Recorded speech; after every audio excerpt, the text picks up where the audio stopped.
আমার প্রিয় কৃষক ভাইয়েরা, আপনারা দেখছেন আপনাদের প্রিয় কৃষি বিষয়ক YouTube channel agriculture helper Bengali. প্রিয় কৃষক ভাইয়েরা, আজ আমরা এই ভিডিওতে যে বিষয়টি নিয়ে আলোচনা করব সেটি হচ্ছে বাদাম চাষের প্রথম পর্যায়, অর্থাৎ বাদাম চাষের জন্য মাটি তৈরি থেকে শুরু করে বাদাম চাষের প্রথম পর্যন্ত প্রথম দিকের যে পরিচর্যাগুলো আমাদের কিভাবে নিতে হবে সেই বিষয়টি নিয়ে আমরা এই ভিডিওতে আলোচনা করব আমাদের জমি তৈরি অর্থাৎ জমির মাটি তৈরি এবং আমাদের বীজ বপন, বীজ শোধন বা জমিতে আমরা কী রকম সার ব্যবস্থাপনা রাখবো, এই সকল বিষয়গুলো নিয়ে আমরা এই ভিডিওতে আলোচনা করব। একটা কথা হলো, বাদাম চাষে আমরা প্রথমে যে প্রাথমিক পরিচর্যা এটা যদি ঠিকঠাক মতো নিতে পারি তাহলে কিন্তু আমরা শেষের দিকে ভালো একটা ফলন পেতে পারি। অর্থাৎ কথায় আছে দেখবেন, যার শুরু ভালো তার শেষও কিন্তু ভালো হয়। তাই আজ আমরা শুরুটা অন্তত করব ভালো একটা কিছু দিয়ে। তো প্রিয় কৃষক ভাইয়েরা, এই যে এখন বর্তমানে ফেব্রুয়ারি মাসের আজকে 3 তারিখ এবং মোটামুটি মার্চ মাসের প্রথম সপ্তাহ পর্যন্ত এই বাদাম চাষের অর্থাৎ বাদাম বীজ লাগানো কিন্তু চলবে।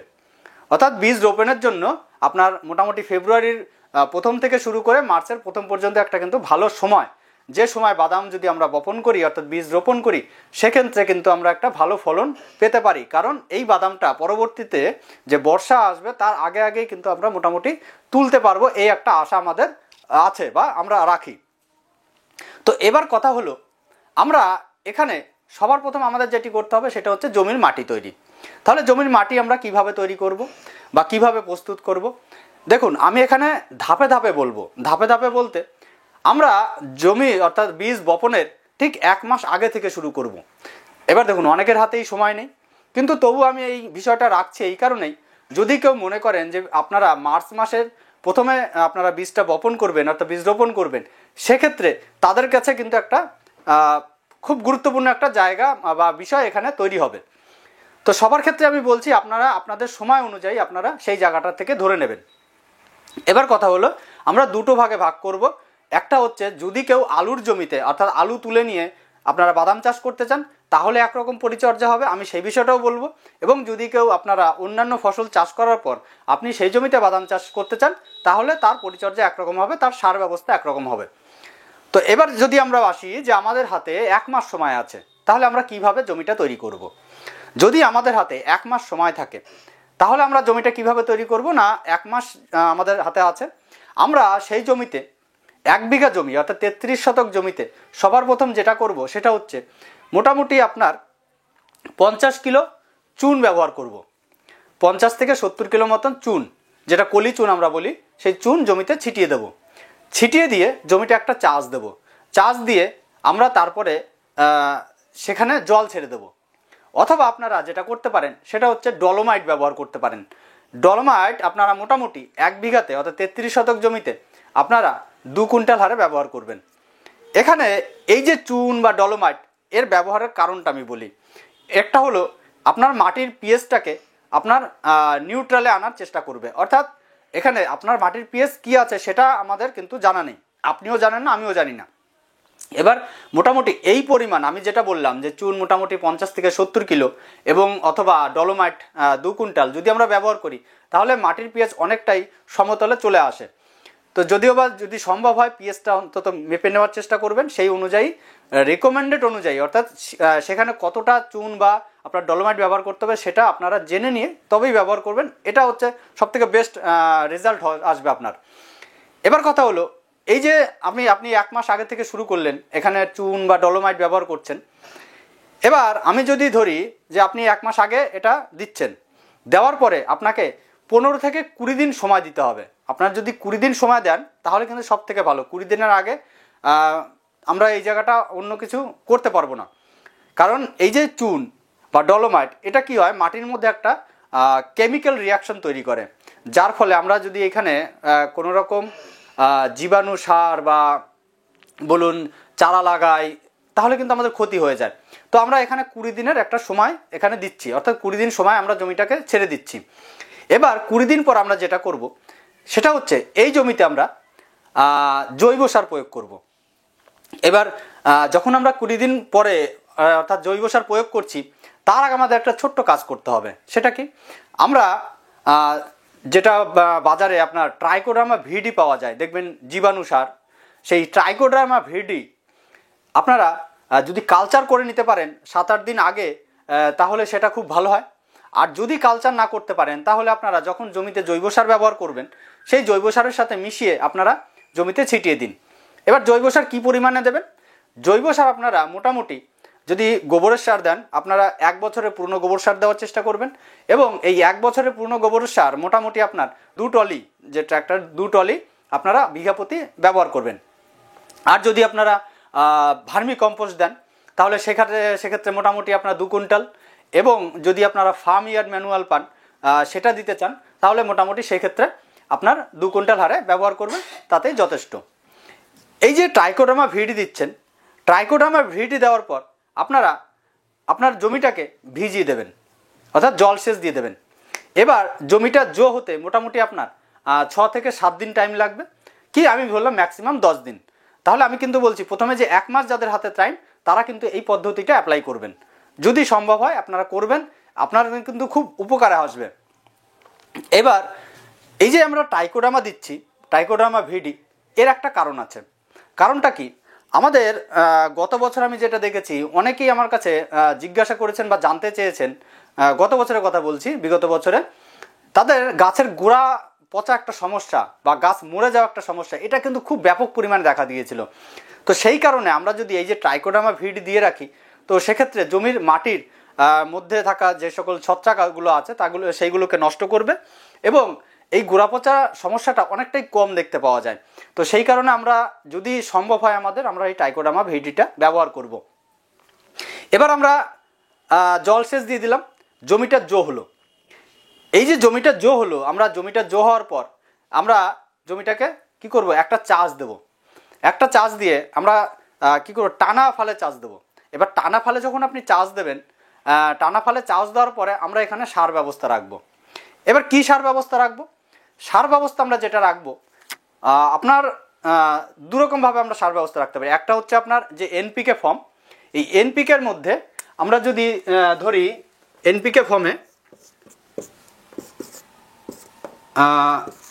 ফর্মে আমরা নাইট্রোজেন অর্থাৎ ইউরিয়া ব্যবহার করি সিঙ্গেলভাবে। আমরা যদি ইউরিয়া, ফসফেট এবং পটাশ এগুলোকে আলাদা আলাদাভাবে ব্যবহার করি, তাহলে মোটামুটি আপনার ইউরিয়া আমরা ব্যবহার করব 10 কিলো, আপনার ফসফেট যেটা ব্যবহার করব আপনার 50 কিলো, এবং পটাশ ব্যবহার করব আপনার 15 কিলো। 10 কিলো, 50 কিলো, 15 কিলো, এই 3টেকে মিশিয়ে ব্যবহার করব।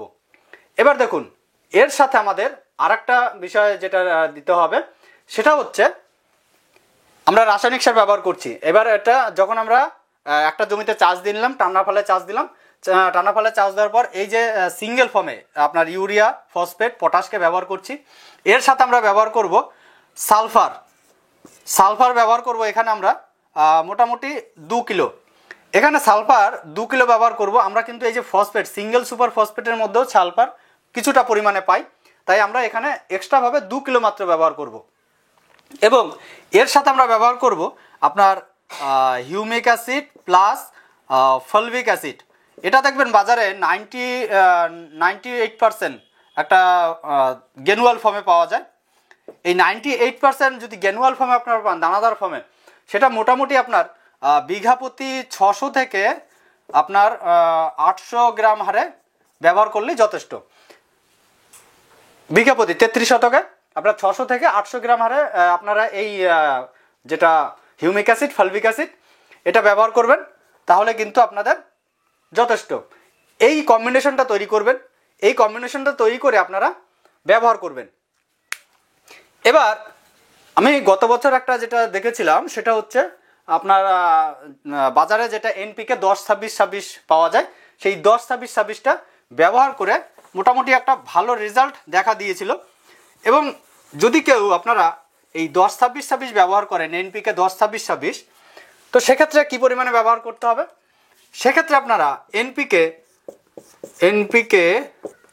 10-26-26, এই এনপিকে 10-26-26 যদি ব্যবহার করেন, সেক্ষেত্রে আপনারা ব্যবহার করবেন খুব বেশি না, 30 কিলো থেকে আপনারা 35 কিলো, 30 কিলো থেকে 35 কিলো শুধুমাত্র 10-26 ব্যবহার করবেন। বাদামের ক্ষেত্রে সার খুব সামান্য লাগে, খুব একটা সার লাগে না। আমরা পরবর্তীতে নেক্সট টাইমে আমরা কি করব, স্প্রের মাধ্যমে যে এনপিকে গুলো পাওয়া যায় সেগুলো ধাপে ধাপে স্প্রে করব। আমরা সয়েল অ্যাপ্লিকেশনে যতটা সম্ভব কম আমরা রাসায়নিক সার ব্যবহার করব। তো এখানে শুধুমাত্র 30 থেকে 35 কিলো 1 বিঘাতে আমরা 10-26 ব্যবহার করব। এখানে আমরা এই যে 10-26-এর মধ্যে সালফার মেশাবো আমরা মোটামুটি 5 কিলো। এখানে দেখুন সালফারের পরিমাণটা আমাদের সবসময় এই বাদাম চাষের ক্ষেত্রে বেশি রাখতে হবে। আমরা সর্ষের সাথে যখন চাষ করব বা তিল চাষ করব, এগুলো হচ্ছে তৈলবীজ জাতীয় ফসল। আর এই তৈলবীজ জাতীয় ফসলে কিন্তু আপনার সালফারের একটা মানে ভীষণ গুরুত্বপূর্ণ একটা জায়গা, অর্থাৎ সালফার কিন্তু খুব এদের প্রয়োজন। তাই আমাদের সালফার কিন্তু অবশ্যই রাখতে হবে। সালফার এখানে আমরা মোটামুটি 5 কিলো হারে রাখবো। এবার এর সাথে আমরা এই যে humic acid plus fulvic acid, যেটা আমরা 98%, এইটা আমরা ওই বিঘা প্রতি একই সেম 600 থেকে মোটামুটি 800 গ্রাম হারে কিন্তু আমরা ব্যবহার করব। তাহলে এনপিকে 10-26 যদি ব্যবহার করি 30 থেকে 35 কিলোর মধ্যে, sulphur 5 kilo, humic acid fulvic acid 98%, যেটা বাজারে পাওয়া যায় দানাদার ফর্মে, আমরা সয়েল অ্যাপ্লিকেশনের জন্য সেটা 600 থেকে 800 গ্রাম হারে আমরা ব্যবহার করব। এবার অনেকে বলবে যে এর সাথে আমরা কোনো রকম অনুখাদ্য মেশাবো কিনা। দেখুন এর সাথে আমাদের অনুখাদ্য বলতে আমরা যদি মাল্টি যে সকল অনুখাদ্যগুলো পাওয়া যায়, এনজাইমগুলো পাওয়া যায়, সেগুলো আমরা ব্যবহার করতে পারি। আপনার যেমন সাগরিকা জেড প্লাস, পরশভিটা বা ধানজাইম গোল্ড, এই সকল যেগুলো আছে এগুলোকে আমরা ব্যবহার করতে পারি। এছাড়া অনেকে বলবে যে বোরন জিঙ্ক এগুলো ব্যবহার করবো কিনা। তবে বোরন জিঙ্কটাকে সয়েল অ্যাপ্লিকেশন না করে আমার মনে হয় স্প্রে করলে ভালো রেজাল্ট পাওয়া যায়, যেটা আমি করে থাকি। তো এই যে এটা যারা বাদাম মানে আলু জমি চাষ করছেন, আলু চাষ মানে আলুটাকে তুলে নিয়ে বাদাম চাষ করবেন না তাদের ক্ষেত্রে, যদি কেউ আপনার আলু তুলে আপনার জমিতে বাদাম চাষ করতে চান সেক্ষেত্রে কি করবেন। এই আলু তুলে যদি কেউ বাদাম চাষ করতে চান সেক্ষেত্রে আপনাদের রাসায়নিক সার দেওয়ার কোনো প্রয়োজন নেই। কারণ আলুর জমিতে বা আলুর মাটিতে পর্যাপ্ত পরিমাণে রাসায়নিক সার থাকে, সেই রাসায়নিক সারে কিন্তু আপনার আলু চাষ হয়ে যাবে। এবার সেখানে কি করবেন, সেখানে আমরা এই যে জৈব সার ব্যবহার করছি, শুধুমাত্র আপনি জৈব সারটা রাখুন, আর জৈব সারের সাথে আপনারা এই ট্রাইকোডার্মা ভিডিটা মিশিয়ে দিন। এবং এই আলু চাষের অর্থাৎ আলুর জমিতে যারা বাদাম চাষ করবেন এখানে আপনারা সালফারটা রাখবেন, এবং তার পাশাপাশি আপনারা যে হিউমিক অ্যাসিড ফলভিক অ্যাসিডের যে গ্যানুয়াল দানাদার এটাকে রাখুন। এটা শুধু এনপিকে ফর্মটাকে বাদ দিয়ে দিন। এছাড়া বাদবাকি যেগুলো আছে আপনার sulphur, humic acid fulvic acid দানা, জৈব সার, এইটাকে রেখে অর্থাৎ এইগুলোকে একসাথে মিশিয়ে আপনারা জমিতে ছিটিয়ে দিন, দিয়ে আপনারা বাদামের জমিটা অর্থাৎ মাটিটা তৈরি করুন। এবার দেখুন আমাদের বাদামের জমির এই যে সার ব্যবস্থাটা এটা কিন্তু কমপ্লিট হয়ে গেল। এবার কেউ যদি মনে করেন যে আপনি 2-4 দিনের মধ্যে বাদাম লাগাবেন, তাহলে কি করবেন সেটাও বললাম। আপনারা এইভাবে জমিটা রাসায়নিক সার ব্যবহার করতে পারেন। যদি কেউ 2-4 দিনের মধ্যে জমিতে বাদাম চাষ করবেন সেক্ষেত্রে আপনারা এই যে জৈব সারটার সাথে রাসায়নিক সারটা একসাথে মিশিয়ে দিন। শুধুমাত্র সেখানে ট্রাইকোডার্মা ভিডি ব্যবহার করবেন না, কারণ সেখানে ট্রাইকোডার্মা ভিডি কাজ করবে না। ট্রাইকোডার্মা ভিডি ব্যবহার করবেন তার আগে বা পরে, অর্থাৎ 7 দিন আগে এবং 7 দিন পরে রাসায়নিক আমাদের ব্যবহার করতে হয়। এর মাঝখানে যদি আমরা এর কোনো রকম রাসায়নিক সার ব্যবহার করি, রাসায়নিক কীটনাশক ব্যবহার করি, সেক্ষেত্রে এর কার্যকারিতা সম্পূর্ণ নষ্ট, অর্থাৎ এর মধ্যে থাকা জীবাণুগুলো মারা যায়। তো সেক্ষেত্রে যাদের হাতে টাইম নেই, সময় নেই, তারা শুধুমাত্র জৈব সার ব্যবহার করুন, তার সাথে রাসায়নিক সার ব্যবহার করুন। যারা আলুর জমিতে চাষ করবেন তারা শুধুমাত্র জৈব সার ব্যবহার করুন, তার সাথে সালফার এবং আপনারা যদি যেটা মাল্টি মাইক্রোনিউট্রিয়েন্ট প্যাক সেগুলো ব্যবহার করতে চান ব্যবহার করতে পারেন। এর সাথে হিউমিক অ্যাসিড দানা এবং ফলভিক অ্যাসিড যে গ্যানুয়াল মিক্সচার পাওয়া যায় সেটাকে ব্যবহার করুন। এই হিউমিক দানা এবং ফলভিক দানা ব্যবহার করলে একটা ভালো রেজাল্ট আমরা পরবর্তীতে পেয়ে থাকি, যেটা আমি মোটামুটি করি। এবার আসবো আমরা, আমাদের জমিটা চাষ দেওয়া হয়ে গেল, আমরা জমিটাকে চাষ দিলাম, চাষ দিয়ে মাটিটা সমান করলাম। এবার আমাদের কি করতে হবে, এইটা বর্তমানে আমি বলতে পারেন নিজে একটা মানে পরীক্ষার মাধ্যমে আমি দেখেছি, যেটা বা বলতে পারেন আমার একটা টেকনিক। সেটা হচ্ছে আমি বিগত বছরে আমি প্রথমে বললাম যে সকল মানে প্রশ্নগুলো আমার কাছে এসেছিলো যে গোড়া পচা, আর সেটা দেখা গেছিলো কখন বৃষ্টির সময়। তাই আমরা মানে আমার কিছু জমিতে আমি করেছিলাম, সেই কারণে আমি বলছি। আমরা জমির বেডটাকে একটু অন্যরকমভাবে তৈরি করি। আর আরেকটা কথা হচ্ছে, আলুর জমি বাদাম চাষ যারা করবেন, জল নিকাশন ব্যবস্থা কিন্তু খুব ভালো রাখতে হবে। জল যেন জমিতে একদম না দাঁড়ায়, সেইভাবে আপনারা জমিটা তৈরি করবেন বা সেই রকম জমি নির্বাচন করবেন। এবার কথা হলো, যখন আমরা জমিটা লেবেল করলাম, লেবেল করার পরে আমরা কি করব, জমির মধ্যে বেড তৈরি করব। ধরুন এরকম ছোট ছোট বেড আমরা তৈরি করব। এটা একটা নালা করব, আবার মাঝখানে একটা নালা করব, আবার একটা নালা করব। এই যে এখান থেকে এটা মোটামুটি আমরা 8 হাত যে বেডটা হবে আমাদের 8 হাত চওড়া, আমরা 8 হাত চওড়া করে বেড করব, আর এখানে একটা নালা রাখবো। এবার সমস্যাটা কি হয়, অর্থাৎ এটা কেন, এই কারণেই কারণ এই সামনে বৃষ্টি আসবে, আর বৃষ্টির সময় কি হয়, জমিতে জল দাঁড়িয়ে পড়ে। এবার সেই জলটা যখন নিকাশন হতে অর্থাৎ বেরিয়ে যেতে সময় পায় না, তখন দেখা যায় যে কিছু কিছু জায়গায় আপনার দেখবেন বাদাম গাছের গোড়া পচার সমস্যা, বাদাম গাছ হলুদ হয়ে যাওয়া, এই সমস্যাগুলো দেখা যায়। কিন্তু আপনি যদি এরকম নালা করে রাখেন, তাহলে দেখবেন এই জলটা খুব সহজেই এই নালা দিয়ে বেরিয়ে আসবে, জমিতে আপনার জল দাঁড়াবে না। সেক্ষেত্রে কিন্তু এই যে একটা পদ্ধতি, এটা কিন্তু খুব ভালো একটা কার্যকারী পদ্ধতি। আর একটা কি, যদি দেখেন যে খুব খরা হচ্ছে, এবার জমিতে জলের প্রয়োজন, আমরা কি করি, ঢালাই সেচ দিয়ে দিই। এই ঢালাই সেচ দিলেও কিন্তু বাদাম গাছের প্রচণ্ড পরিমাণে ক্ষতি হয়। কিন্তু আমরা যদি এইরকম নালা করে রাখি, আমরা যদি এই নালার মধ্যে দিয়ে জল ছাড়ি এবং সেই জলটা আমরা ছেঁকে ছেঁকে ঝাপটা দেওয়ার মতো যদি জল দিতে পারি, তো সেক্ষেত্রে কিন্তু আমরা মানে কি বলবো, একটা খুব ভালো একটা কাজ হবে।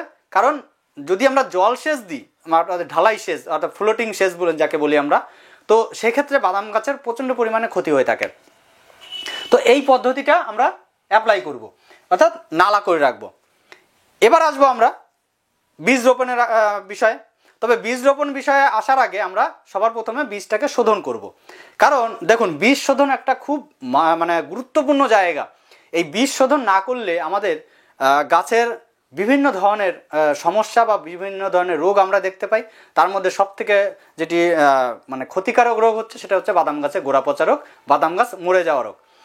এবার কথা হলো, এই যে বীজ শোধন আমরা কিভাবে করব বা আপনার বীজ শোধনের জন্য কোন ওষুধ আমরা ব্যবহার করব।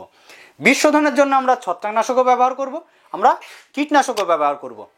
ছত্রাকনাশক কেন ব্যবহার করব? ছত্রাকনাশক এই যে গোড়া পচা রোগের যে এটা একটা ছত্রাকজনিত রোগ, এর আক্রমণকে রোধ করার জন্য।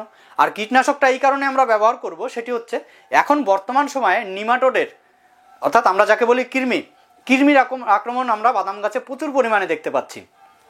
সব ফসলই দেখা যাচ্ছে, বাদাম গাছেও দেখতে পাচ্ছি। সেই কারণে আমরা যদি বীজ শোধনের সময় এই নিমাটোডকে অর্থাৎ কীটনাশককে ব্যবহার করি, সেক্ষেত্রে আমরা এই নিমাটোডকেও কিন্তু কন্ট্রোল করতে পারবো। এবার কোন ছত্রাকনাশক ব্যবহার করব? এবার তার আগে বলি, বাদাম বীজ যারা রোপণ করবেন, লাগাবেন, তারা কি করবেন, যখন জমির মাটিটা আজকে তৈরি করছেন, আপনি কালকে লাগাবেন জমিতে, আগের দিন রাত্রে বাদাম বীজগুলোকে যদি ভিজিয়ে রাখতে পারেন, তাহলে আপনার অর্থাৎ বীজগুলো কল খুব তাড়াতাড়ি হয়। আর যদি মনে করেন কেউ যে না, আমরা বাদাম বীজগুলো ভাঙলাম, অর্থাৎ গোটা বীজটাকে ভেঙে নিয়ে যে বীজটা থাকলো, বীজটা একটু পরিষ্কার করে আমরা জমিতে সরাসরি ডাইরেক্ট বসিয়ে দেবো, সেটা করলেও হয়। সেক্ষেত্রে অনেক সময় বীজ আপনার কল হয় না বা নষ্ট হয়ে যায় বা লেট করে। কিন্তু যদি ভিজিয়ে রাখেন আপনি বা 12 ঘন্টা, সেক্ষেত্রে কলগুলো খুব ভালোভাবে বের হয়। এবার যখন আপনি এই যে ছত্রাকনাশকগুলো ব্যবহার করবেন, কী ধরনের ছত্রাকনাশক ব্যবহার করতে পারেন? আপনি থায়োফিনাইট মিথাইল, যেটা বাজারে রোকো নামে পাওয়া যায়, সেটাকে ব্যবহার করতে পারেন। আপনার ক্যাপ্টেন ব্যবহার করতে পারেন, ক্যাপ্টেন 50%। আপনার যেটা আমরা বাজারে সচরাচর কার্বনডাজিম 50% পাই, সেটিকেও ব্যবহার করতে পারেন। মোটামুটি 2 থেকে 2.5 গ্রাম হারে প্রতি কেজি বীজের জন্য আপনারা যদি ব্যবহার করেন, সেক্ষেত্রে কিন্তু আপনার মোটামুটি একটা ভালো রেজাল্ট পাওয়া যাবে এখান থেকে।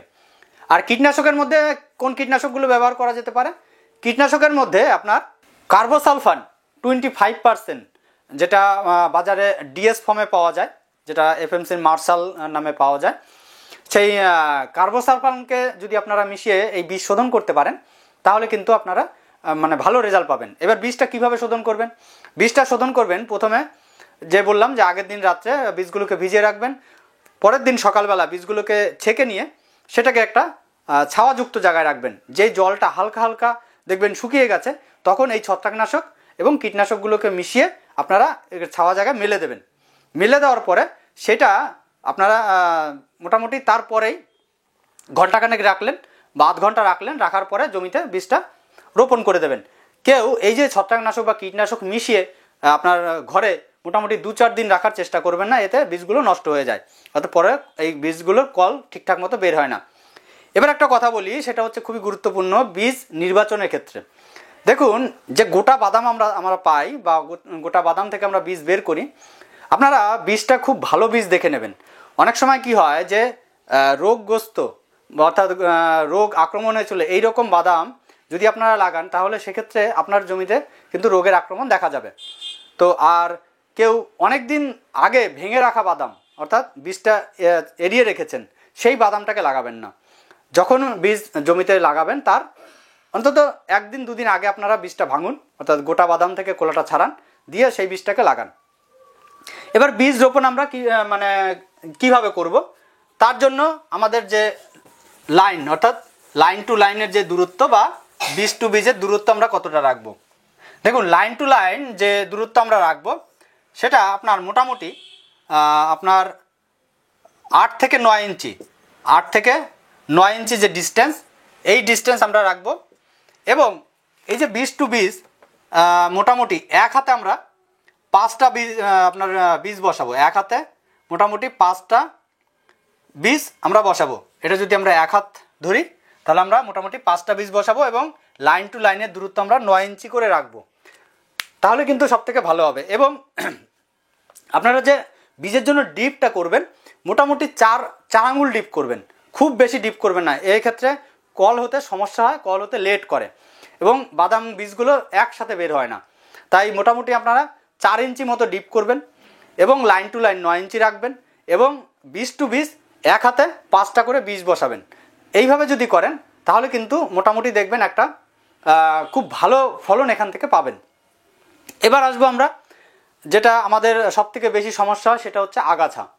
কারণ দেখবেন মোটামুটি 2-4 দিন পরেই আগাছা আমাদের জমিতে আমরা দেখতে পাই। এবার আগাছানাশক কি ব্যবহার করব।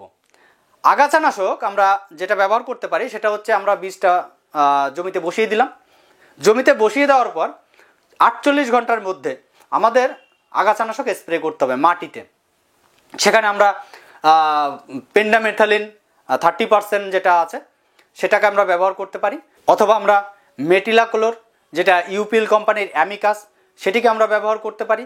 অর্থাৎ যে কোনো একটি অর্থাৎ পেন্ডামেথালিন অথবা আপনার মেটিলাক্লোর, এর মধ্যে যে কোনো একটি আপনার যে আগাছানাশক সেটিকে ব্যবহার করব, তাহলে দেখবেন যে আগাছা জমিতে অনেক কম জন্মাবে।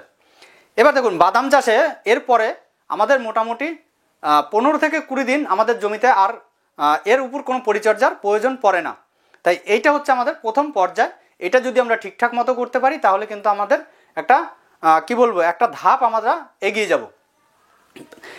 এর পরবর্তীতে আসবো আমরা মোটামুটি 25 দিনের পরের থেকে আমাদের স্প্রে শিডিউল বা আমরা আমাদের ভালো ফলনের জন্য যে আপনার স্প্রেগুলো করব সেইগুলো কী কী স্প্রে করতে হবে সেই বিষয় নিয়ে আমি তার জন্য আলাদাভাবে ভিডিও অবশ্যই বানাবো। তো এরপরে একটা সমস্যা থাকে, সেটি হচ্ছে পরবর্তীতে যে 2-1টা আগাছা জন্মায় সেগুলোকে আমরা কিভাবে দমন করতে পারি। এগুলোর ক্ষেত্রে আপনার মোটামুটি যখন গাছের বয়স 15 থেকে 20 দিন হবে তখন আপনারা যে আদামা কোম্পানির অ্যাজেল বা আপনার তারগা সুপার এই সকল যে আগাছানাশকগুলো আছে এইগুলোকে ব্যবহার করুন। এইগুলো ব্যবহার করলে আপনার সেই আগাছাগুলোকে কিন্তু দমন করতে পারবেন।